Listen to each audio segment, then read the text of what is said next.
Cooper Airlines provides an omnichannel experience where customers can book flights across our website, mobile app, kiosks, and even partner websites. To facilitate this, Cooper needed a dynamic API that can adapt and change based on how and where it's used, while still serving high traffic with low latency. In this demo, Brendan will play the role of a Cooper API developer who has provided a GraphQL API which implements a comprehensive front-end interface to shared back-end services, which ultimately enables the Cooper Flights portal to be accessed through our web or mobile experience. We will also show how API product managers at Cooper use TIBCO Cloud API Management to govern these shared services and control the level of access and data provided by the API. So here we can see our GraphQL schema where we're going to be grabbing data from mesh, from on-prem data sources, and supplying data for our low latency and high traffic portal on the website. We can define these elements that we're going to want to read as the input and return that response body within our schema, as you can see here. And then we can see how our integration specialists are going to leverage this GraphQL schema in order to build out the beginning of their integrations. So now we'll get started in typical cloud integration and get into our app list. In this case, we're going to go to our global app list because what we need to do is import our schema file. So we're going to find that create, we're going to browse out to the schema file we were just looking at and import that. So what it's going to do is it's going to take that schema and create the trigger and any of the flows for us via the new app that gets generated. And all we have to do now is configure a logic based upon what the data is that we want to return. For our use case, we're going to take two data sources, one being the API that's easily accessible from typical cloud mesh, and the other data source is actually fetching data from an API deployed on-prem and being fed up into typical cloud integration. Now we're going to go ahead and start configuring this activity. So I'm going to make some space for my HTTP calls. And in our first data source is going to consume an API that's discovered from the TIBCO Cloud Mesh. So we can click on that Cloud Mesh option within our REST invoke activity, and we'll be presented with a list of services that have been developed by other individuals on my Fusion team in my organizational structure. This list of services depends upon what type of organization I've signed in from, what my individual role are, and what organizational rules have been set in place. We're going to be consuming a composite integration API that's been developed by someone on my Fusion team, someone in the software developer role. It's really easy to secure this and run that service, and as the invocations are performed with built-in authentication that's inherited privately from our typical cloud. Subsequently, we're going to configure another REST activity in order to invoke our on-prem deployed integration API. So for this one, we're going to add another invoke REST service. And for the second data source, we're configuring that on-prem API that's been deployed locally. We're able to leverage this by utilizing our hybrid agent to be able to service and monitor it like any other cloud service. So we can go ahead and put in that URL, and we're ready to go. Next, what we're going to do is we're going to add some mapping capability here. So we're going to map the outputs from both of those REST calls when they get returns and aggregate that together as we return that to our calling service. This is going to allow us to have a consolidated view of that information that's going to return from the mapper to our invoking call. So now we're going to switch over to a completed flow that we've got here on another tab, and we can see the input schemas for these calls. And then again, for these mappers, what we're actually going to do is take the output from those REST services and map them directly into those mapping entities. This is going to give us that aggregate for each individual call, each REST call that's being made.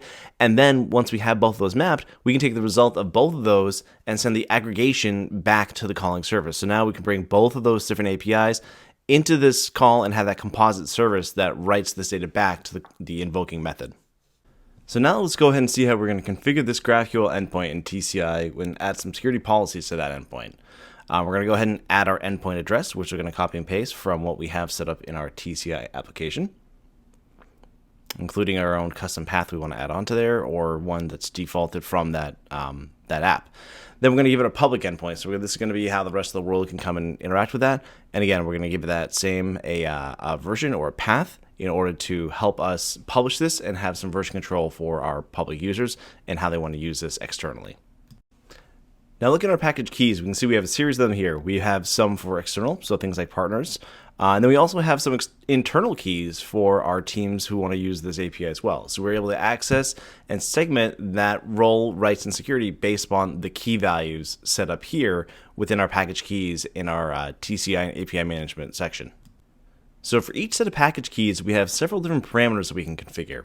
We can select the plan that we want to introspect, and we can also throttle that number of API calls per second based upon a key, a custom limit, or the default. We can customize the number of API calls the partner is entitled to make in a day. So we look at that quota and see, again, do we want it unlimited, do we want to have a custom limit, or just the default value? We can go through, then we can allow or disallow introspection so that they can do or not do that for the SQL, the GraphQL backend, or enable or disable mutation to disable them from posting data back to that GraphQL backend. We can also see on the max query depth and restricted objects, we have the ability to add in some different parameters for each key value. So that first one we looked at was the finance teams for the internal, and now this one is the Book My Trip partner, and we can see that we've added an additional restriction where they cannot get to that number value for the GraphQL endpoint. And looking at a third set of package keys, this is go set go, we can see we've added a restriction on the depth, max depth for the query depth for GraphQL for this partner key. So each one has a different set of restrictions based upon the type of partner they are for Cooper Airlines. So now that we've seen the setup, let's go ahead and see this in action. So we're going to look for a flight. We're going to fly out of Pune. We're flying to Chennai. We're going to fly out this summer. So we're going to pick a date to put in here. And again, this is all going to drive that GraphQL API with the composite services. We're going to just pick it for one. We want a max of 5 results coming back. So we're going to use our first package key, which is our finance one, which remember is internal, so it has access to everything.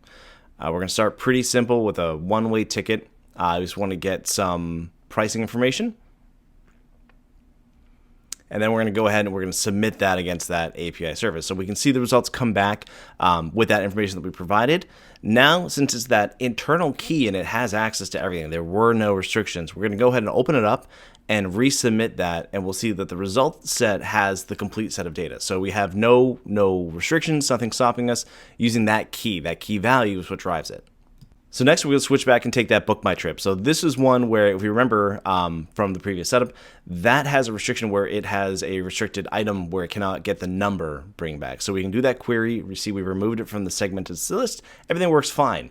But the moment we add that number back into our submission and we submit that, that package key is going to get back to us with an error saying that's been restricted based on our key setup. So we are unable to perform that action because of the setup of that package key. And for our final example, we're looking at our go set go partner where they have a different restriction of a max query depth of 4. So we can go ahead and we're going to take their package key, put it in our query tool here. And then we can go ahead and modify our filters again to know, we know that that's going to 4 because we checked, requery, and so that does work. So that goes out, brings back that set of data properly. The moment we go back and we add that additional depth, so we go down to our departures and we want to get our and resubmit that call, it's going to go out, and just like we saw previously, it's going to return a result set saying that that has exceeded its max depth of 4.